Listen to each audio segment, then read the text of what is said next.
All right, what's up, everybody? It's Matt Flynn, aka the Fat Golfer. Under the weather quite a bit today. Just recorded a video for the irons, so I want to go into the bottom of the bag, the short game stuff, and I'm going to include the golf ball in this.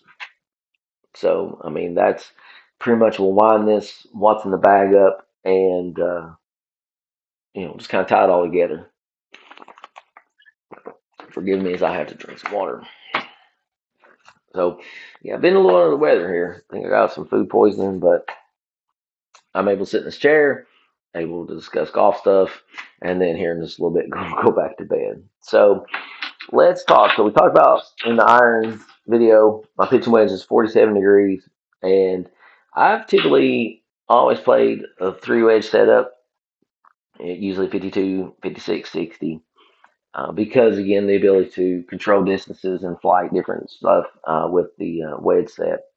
So not much has changed over the years.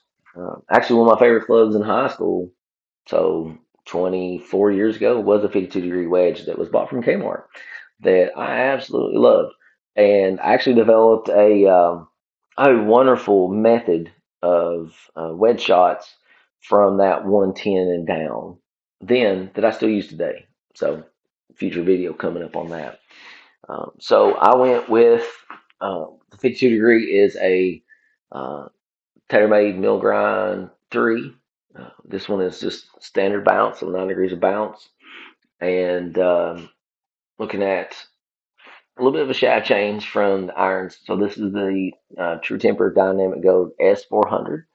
So a little heavier, especially compared to those Modus 120s. But so 130 gram shaft that's a little more flexible. I don't know why I thought I was moving something there. Whatever. Told you, don't feel very good. I do have these soft stepped. Again, I mentioned that in the last video. There's so many different videos about the difference of that is, but a lot of that is again timing that delivery. Um, this club gets so much use. There's no adjustments to the loft, by the way. This club gets so much use. I play this everywhere from 110 down to 85. And everywhere in between. And a lot of these shorter courses that I play, I hit this club a ton. So I like the look of it. I like the feel of it. The raw faces. I think it's pretty cool. Um, again, I don't really worry too much about bounce angle when it comes to these. I'll get into that a little bit more with these other wedges, but um, because I'm pretty consistent with how I deliver the ball with or deliver the club with a 52-degree wedge. So let's go. Here's where it starts getting a little more nuanced. So wedge bounce. Bounce is your friend. You hear that all the time, especially around here. A lot of if you're in the rough, it's thicker rough. It's typically fescue, Bermuda. You get a lot more softer lies and fairways. I referenced another course south of here at Burnside that has Zoysia. So bounce is your friend. This one is a TaylorMade uh, mill grind 3, the TW grind. So it's kind of hard to see here, but there are different shadings. You see the heel here, you see the little band in the middle, and then right there on the front, little front edge relief. So this club is great out bunkers. I don't get a lot of bunker practice. Don't pretty good about not being in the bunkers much, but when I am, that trisole is fantastic. There's a lot of relief. I can open it up without it like literally popping the edge up. Um, so if I literally lay it down here, there's a lot of bounce on the back end, but there's still some relief there. So I can manipulate quite a bit. And this club has been fantastic when it comes to that. So this one is soft stepped, and again, uh, the shaft is the same in all three of these wedges. And I'm going to go in a little bit more about technique and why they were chosen. This one. So this is a TaylorMade Mill Grind 3. I love on a lob wedge the full face. Going to go into that again a little bit more here. I love the full face design. I've always liked their high toe wedges. I don't like that copper color.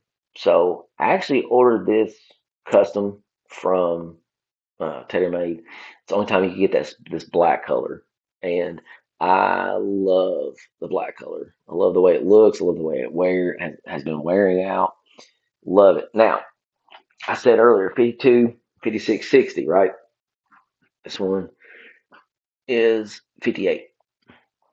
I'm like, well, Matt, you just told us that it was you like the 60. Only got 2 degrees there. I had this bent 2 degrees weak, and the reason being the standard loft on this. I should have cleaned these clubs up. Oh my goodness gracious! So it's 10 degrees, so it's got marked as 10. But by bending it 2 degrees weaker, I've added 2 more degrees of bounce. So it's actually a 12 degrees of bounce. Now, I don't play a lot of hard pan courses where I need to do anything particular with it or special with it. So that extra added balance, and typically when I'm playing this lob wedge, I'm playing it out of some deep, deep rough, and that bounce is your friend. And so it may say 58 on there, but by golly, it is turned up there. Now it does have some custom printing on there. Um, I crack up at this because so several years ago I bought some Callaway wedges. They were the Mac Daddy 2. So Mac Daddy 2 wedges. So because I had this custom built for me, this one, and you're probably not gonna be able to see it. Doubt my phone's that good. It's gonna focus. It's probably not. This is the Matt Daddy wedge. So I enjoy it. I get a kick out of it. It's a hell of a conversation starter at times, and you can see the wear on the sole. I've been pretty consistent with my strike when it comes to this club. So let's talk real quick.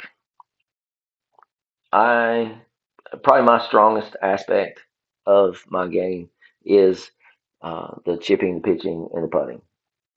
I, I can, and it's hard to explain to because a lot of it's field, but a lot of it's all those years back home when I was a kid, chipping around the yard, chipping the buckets, chipping the trees, and doing a lot of that stuff.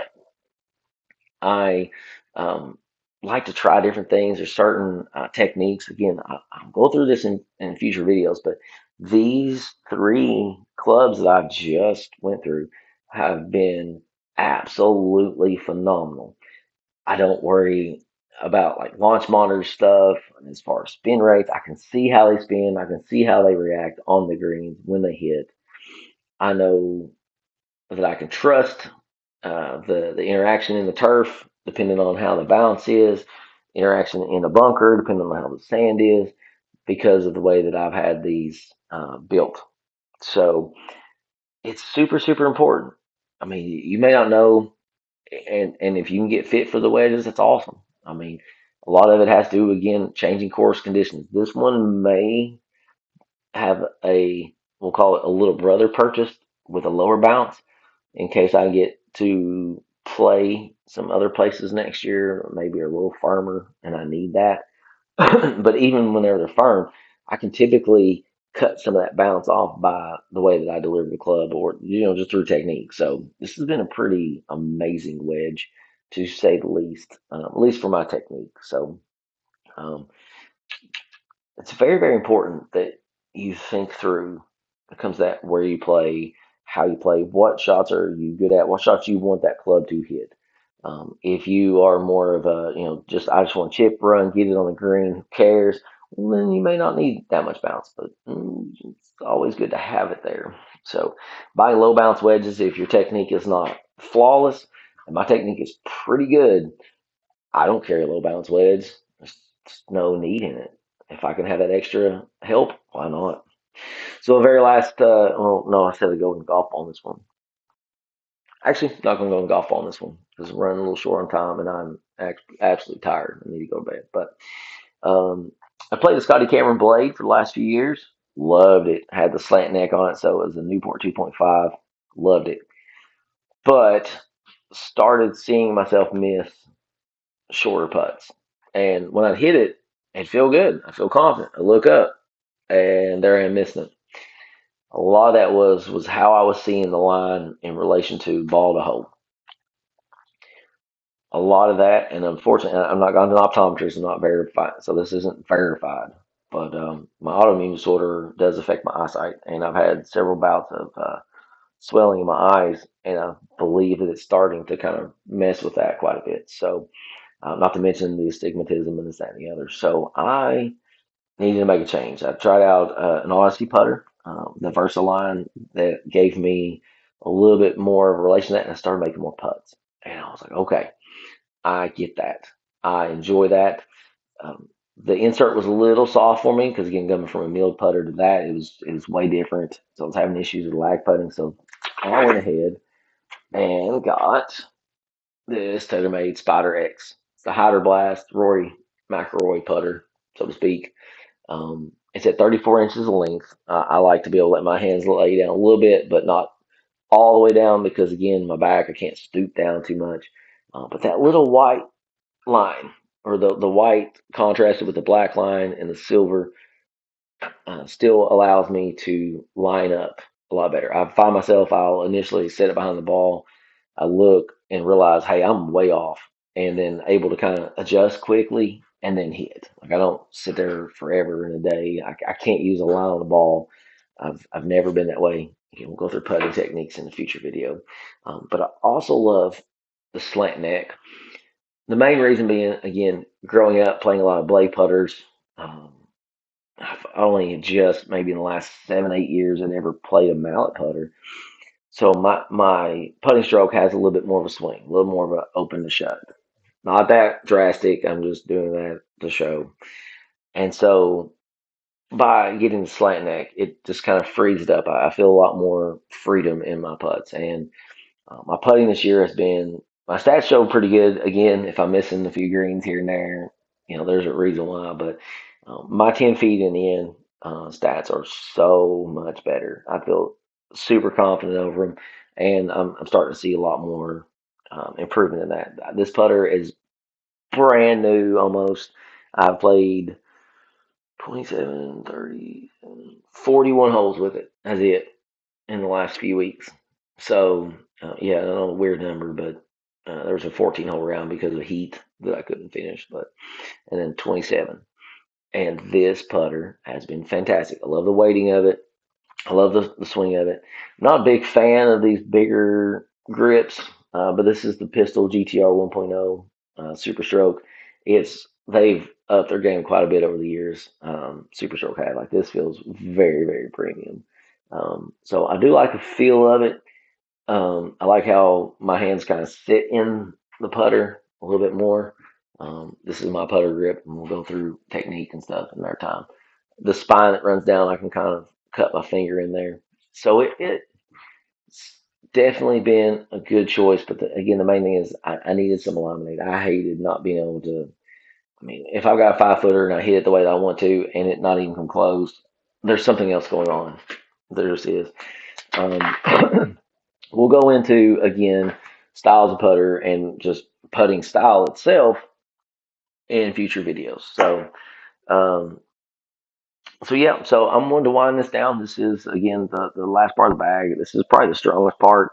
There's not much tech to really talk about when it comes to this because so much of it is feel. It's what I like to see, it's what I like to feel.